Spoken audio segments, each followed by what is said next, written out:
Welcome to Moving Forward, sponsored by MPW Mocklink TV and Mocklink Internet, online at mpw.org. Each weekday morning, our local talk segment brings you the people who are helping move our community forward. Let's start the show.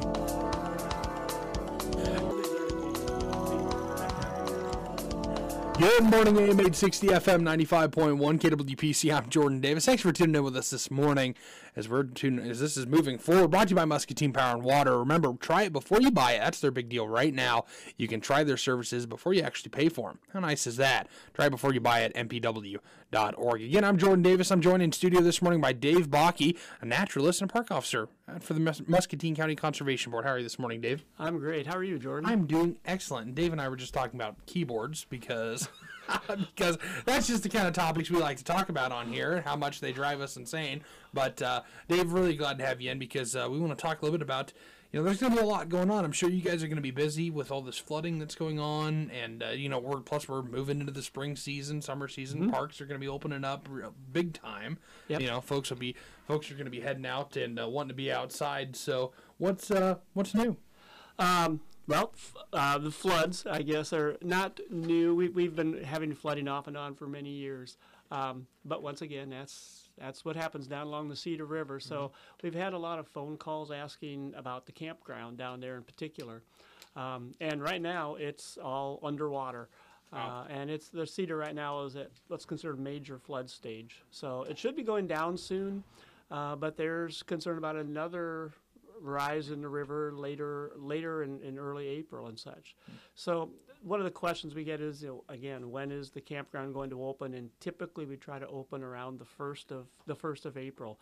That's not going to happen this year. That's not going to happen. So I'm not sure I can't give you an accurate date. We'd like to have it open by the middle of April, but that may not even happen. So gotcha. We always keep that up to date on our Facebook page and on our website. So if people are checking those areas, they can keep up as best as we can. But we'll also let other media know around town, the Journal and the Voice of Muscatine, when we have a more definite date for that sort of thing. Excellent. Yeah, Excellent. There'll be a lot of cleanup after the river goes down, and just the normal spring picking up that we would have to do is still waiting there underwater for us. Yeah, fun. I was just going to ask you, what does it look like what does it look like to actually, get everything ready after a big flood like this? Because, I'm sure all that debris that moves in, floating around, trees and other junk floating down the river that then end up everywhere. There is a lot of that, and we'll spend the rest of the summer at different times picking trash out of the woods. And sometimes we've had more of a public event to go out there and collect things, but a lot of it is so full of mud and sand that we have to end up using a lot of heavier equipment, tractors and such, to move things out. But it's surprising the variety of objects that come down. Everything from toys to car parts and house parts and just, a little of everything. And we've still got some cleanup from last fall's floods too. Every flood's a little different, and last fall they dumped a lot of sand along one of our campgrounds. It's right along the Cedar River, and our maintenance staff got a lot of that picked up, but there's areas where we either have to go in and drag or do a light disking in some of the grassy areas so that we can reseed it. And a lot of it is just pure sand that came in. So a lot of scraping and scooping on that still to do this spring after this flood goes down. Maybe this flood will wash some of that away. It'll help us out a little bit. Wouldn't that be nice if it had some kind of helpful tone to it? Yeah. And, nature just gets by with it. Animals are used to that. If they can move, they'll move. If not, they'll climb trees or find what shelter they can, and they're pretty tough. Mm-hmm. I mentioned to Tim Scott, I was talking to him before we came in here, and last night I was driving back into the park. The road's underwater, but it's passable. I can get by in our vehicles, but I don't do that very often. But last night, there were, just in a 1 mile stretch, there were over 20 raccoons, and just trying to stay along the edge of the road and out of the water. It's just kind of interesting to see all of that. They're working it, and they'll be all right. But there are a lot of animals out there that are just hanging out, waiting for the water to go down. Mm-hmm. Yeah, because I mean, if you think about it, a lot of these animals either nest or burrow in whatever, then ground level stuff. So anything that goes underwater, they're out of home basically. So they're on the move. Yep, that's exactly right. Squirrels they're staying in the trees now until it goes down, and a lot of them will survive. They've had to do it before, and they'll have to again. Yeah. Well, that's good. That's good too, because we want to make sure that we don't local populations and stuff aren't too impacted by that. But I mean, really, what can you do? I mean, it's flooding. It's hard to deal with. Yep. There's not much you can do. We've the house I live in out at Salisbury Park. It's kind of an island right now. A lot of critters in the yard, and I've been filling the bird feeders. But it's not just birds. The raccoons, the possums will climb up there, and they'll be feeding too. And I just let them have it. Leave them alone, yeah. Yep, I'm not gonna worry. Feel about bad it. for them this time That's of right. year. That's right. Well, that's interesting. So what else is going on? I know you've got some other stuff. We're getting into the springtime. So what's new? One of the things that's going to change, and it's related to the weather, maybe not so much the flooding, but this Friday on the 22nd, we were scheduled to have a trout release over at Is that Discovery already Park. this Friday? Well, it was this Friday. It was, okay. The DNR, for a number of reasons, has put that off, and partly because of the prolonged winter. And they have other areas they're trying to get stocked before they get to Muscatine County. Right now, their tentative date for doing that is going to be the following Friday, a week from this Friday, the 29th. Okay. We'll know Monday for sure, or they'll know and they'll let us know Monday. And again, we'll get the word out on that. We've had a lot of questions about that. Okay. That being said, the ice is going off that pond over there, and there have been people fishing there, and a few people have been catching trout. Okay. So still trout left over from last year if they overwintered, and even with all the cold and the heavy ice cover, we didn't have a lot of snow that stuck around on it, so it made it easier for fish to survive if the sunlight gets down into the water and keeps the oxygen levels up. So we seem to have come through okay in that respect. That's excellent. That's good to hear. And that's and which park is that at? That's at Discovery Park. That's at Discovery Park. Okay. Yep. So, and we have a ton of projects this summer, and it's just one of those years that everything fell to the same year. A lot of them at Discovery Park, and a number of them down at Deep Lakes Park. Probably the big one at Deep Lakes Park is that we're building 4 camping cabins down there. And so those are still scheduled to go in. The Conservation Board the other night did a final approval on the order for those. So excellent. Those should be going in probably sometime in June or early July. And there's a lot of prep work that we'll be working on this spring to get ready for those. So we're excited about that. I'm very excited. I can't wait to see them because it sounds like it's going to be a great little thing to have out there because one draws people out, and you get out of the big city for a little bit and go and enjoy the Deep Lakes Park, which is beautiful. I've been down there several times since I've been living over here, and I can't wait until I haven't had the chance to get out, get all my fishing licenses and stuff for Iowa and go and actually get some fishing done here. But I cannot wait for the summer to do that. Yep, and there have been people down there fishing already. A few bluegill and excuse me, some of the muskie fishermen have been out there. I don't know if they're just practicing maybe, but they're getting their boats out there and throwing their big lures, seeing if they can hook some of those. That's great. Yep. Other things going on at Discovery Park. There's an area over to the east there, kind of around the old barn there. And the county home used to be over in that area. And that was torn down several years ago, and the supervisors have asked the County Conservation Board to manage that area. It's about another 13, 14 acres that we have now.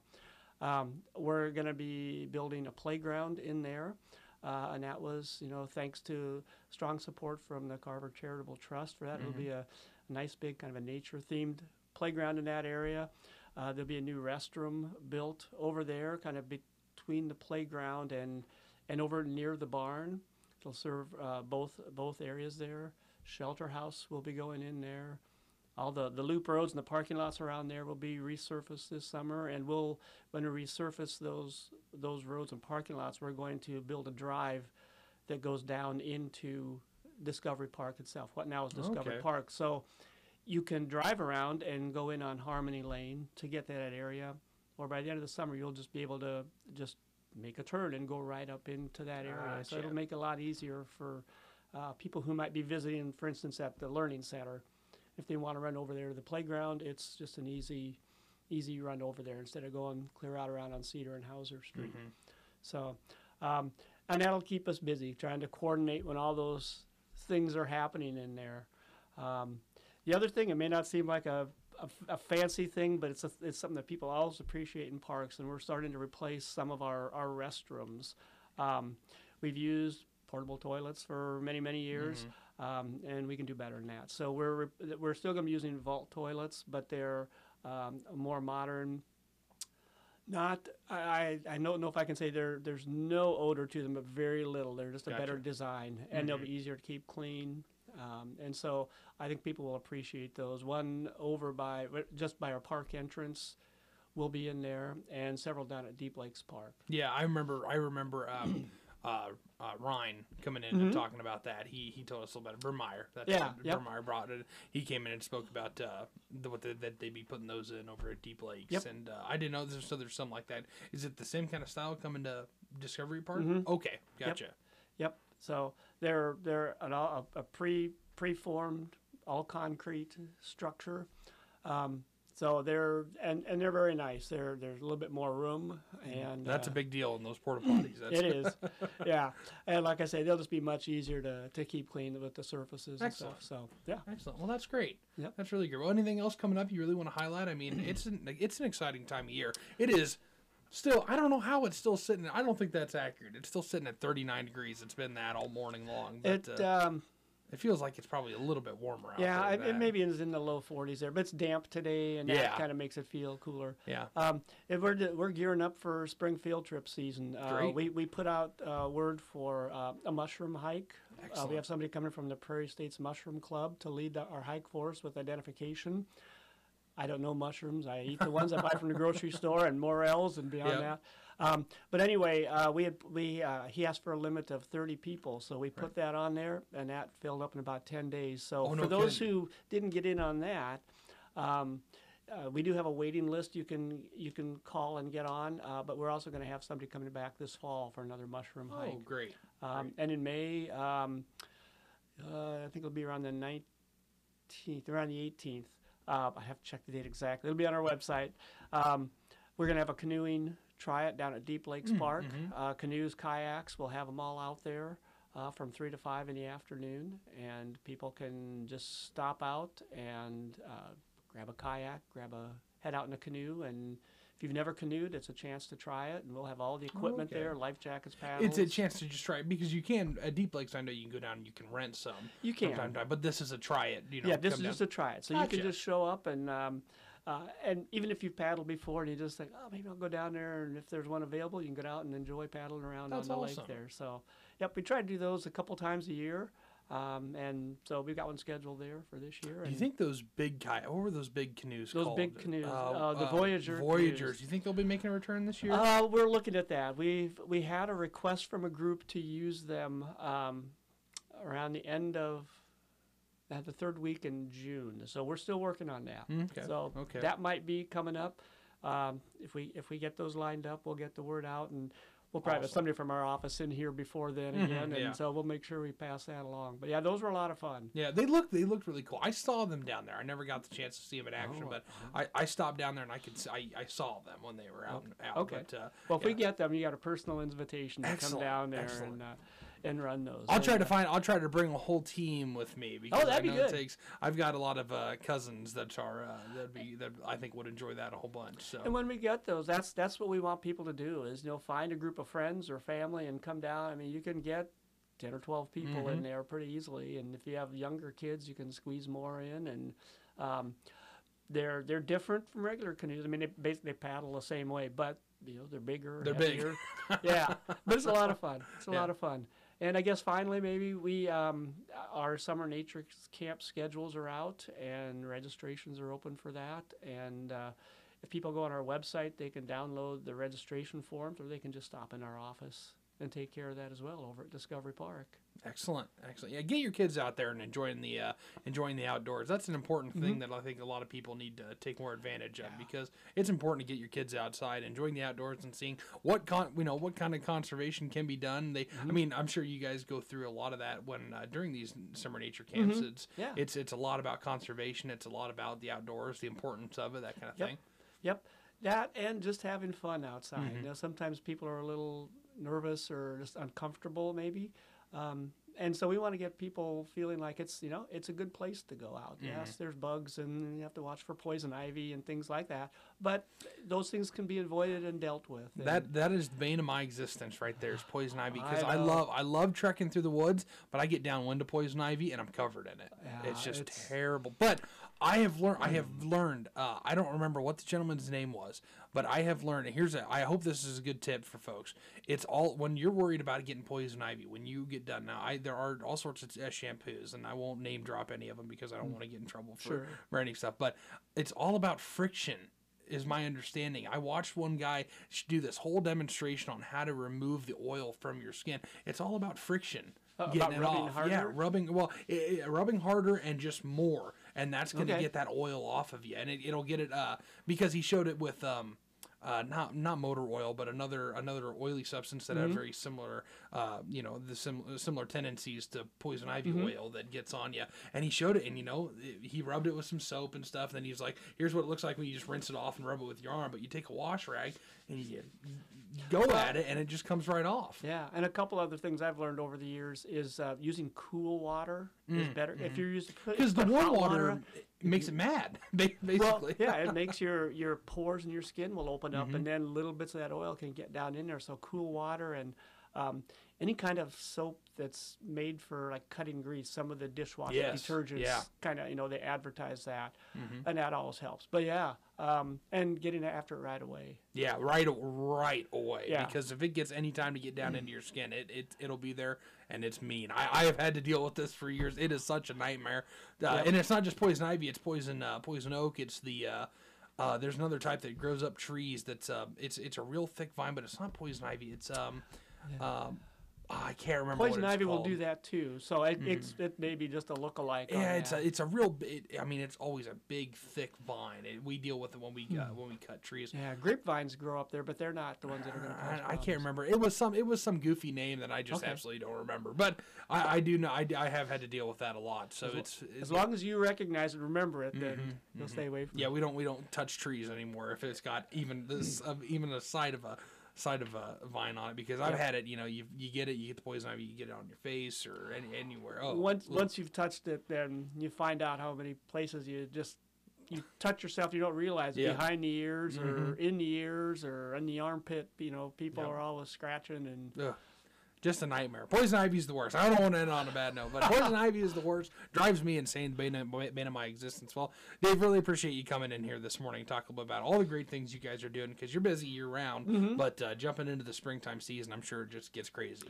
It does. Winding up and getting going, and then once summer hits, it's still kind of crazy sometimes. Yeah. But it's in a good way. I mean, we're all in this profession because we enjoy that and helping people enjoy the outdoors. Absolutely. Well, thanks so much, Dave. Really appreciate having you in this morning. You're very welcome, Jordan. Dave Bakke joining us from the Muscatine County Conservation Board, talking a little bit about all that they're doing, gearing up for the warm weather that's hopefully coming our way. 39 degree, 40 degree. Look, it finally changed. 40 degrees. I guess we are going up this morning. So be sure to keep it tuned right here to KWPC. This has been Moving Forward, brought to you by Muscatine Power and Water. Right now, try it before you buy it. Head on over to their website, mpw.org. Check out all their services, and then try them before you buy them. How big of a deal is that?